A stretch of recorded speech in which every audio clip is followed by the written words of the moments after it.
At about 10 years old, my dad took me out camping and I followed him around in the woods, and that was the beginning of my passion for hunting. Back then, they didn't have clothing for women for elk hunting. So, I would get up and go deer hunting with my dad. We'd go to the restaurant for breakfast. I would wear jeans and a nice shirt in case anybody saw me.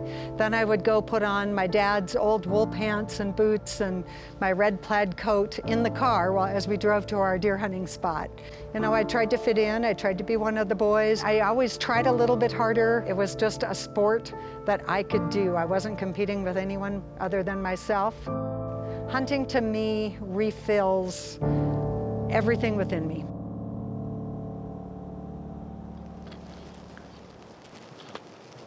See how far they are from here. I can see that bull right there. See him? Is he right in front of that bush? Yeah, there's a cow right there. Yeah, that cow keeps picking her head up. Like, that one was picking her head up and wind checking pretty hard. They're moving pretty good.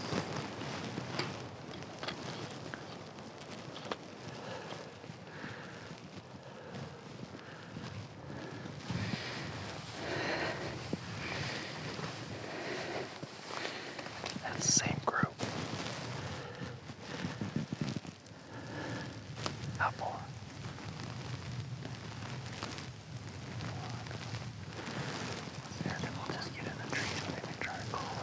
Okay, yeah, give me that spotter, you take this.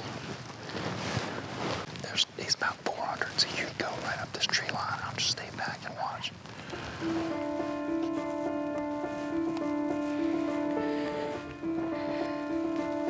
I'm starting to get excited. I kind of came along a little bit later and ended up growing up being my father's hunting partner. We spent a lot of time together. The cows are in a spot we could get closer to him, but he's up above. He's further out away from him, so they're probably at 200, but he's probably at 250, so he's gonna have to come down with them. Okay. As I grew up, and I think even younger, I didn't realize it at the time, but I really hunt to feed my spirit.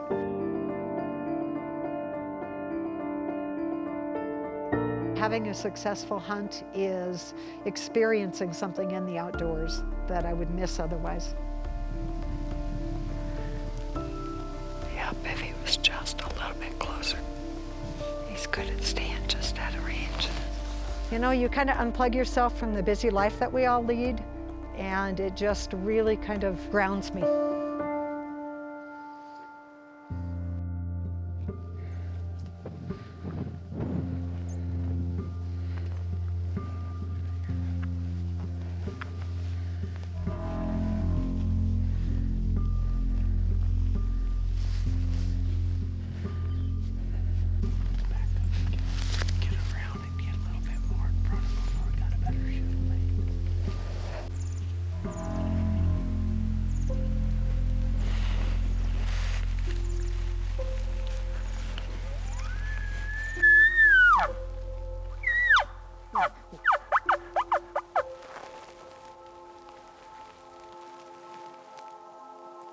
Oh my gosh, I see the rack.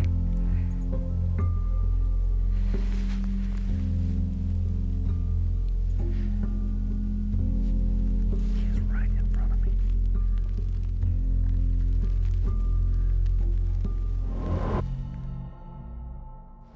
We hunted that bull pretty hard this morning. I can't believe we didn't get him. I had the horns in my sights, just not the body. Just couldn't step out.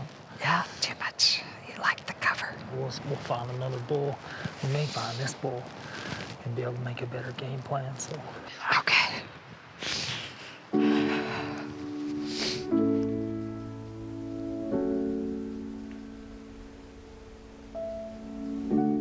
So I grew up in the small town of Sandpoint, Idaho.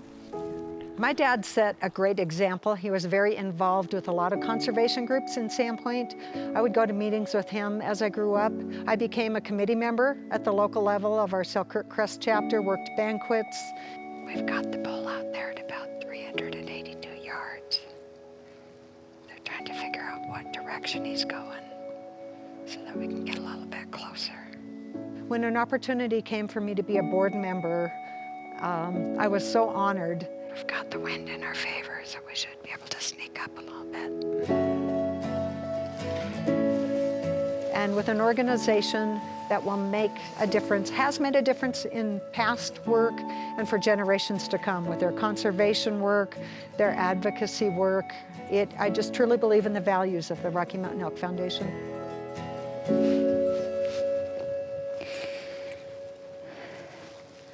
Oh, he's right up there.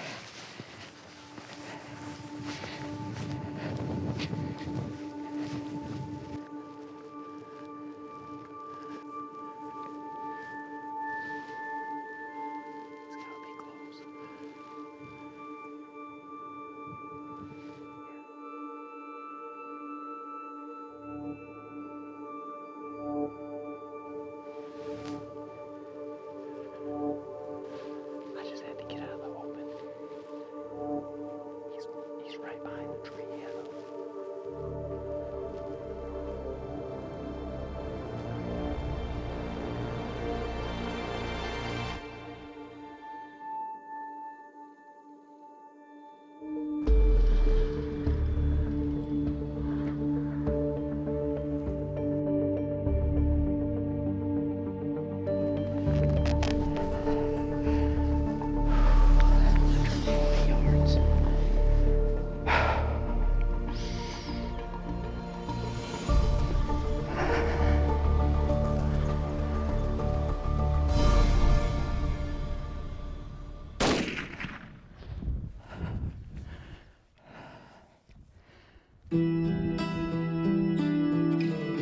Congratulations.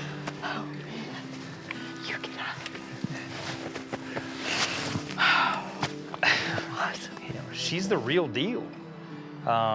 She is exactly what a woman hunter should be and should be portrayed as. They're so dark and pretty. Board members are volunteers too. They're all volunteers. They're given nothing. They pay their own way to go to their own meetings. She contributes her time. That's what an RMEF board member is, and that's what this organization is about. My dad and I were very close. The last year that we hunted together, he told me how proud he was of me. And he said he had had the best year of his life. We hunted together for 2 weeks, and a week later he passed away. I talk to my dad when I'm in the woods. I can feel him with me. You know, he's proud that I'm continuing the conservation issues, you know, the hunting heritage, that I'm making a difference. I just can feel him with me.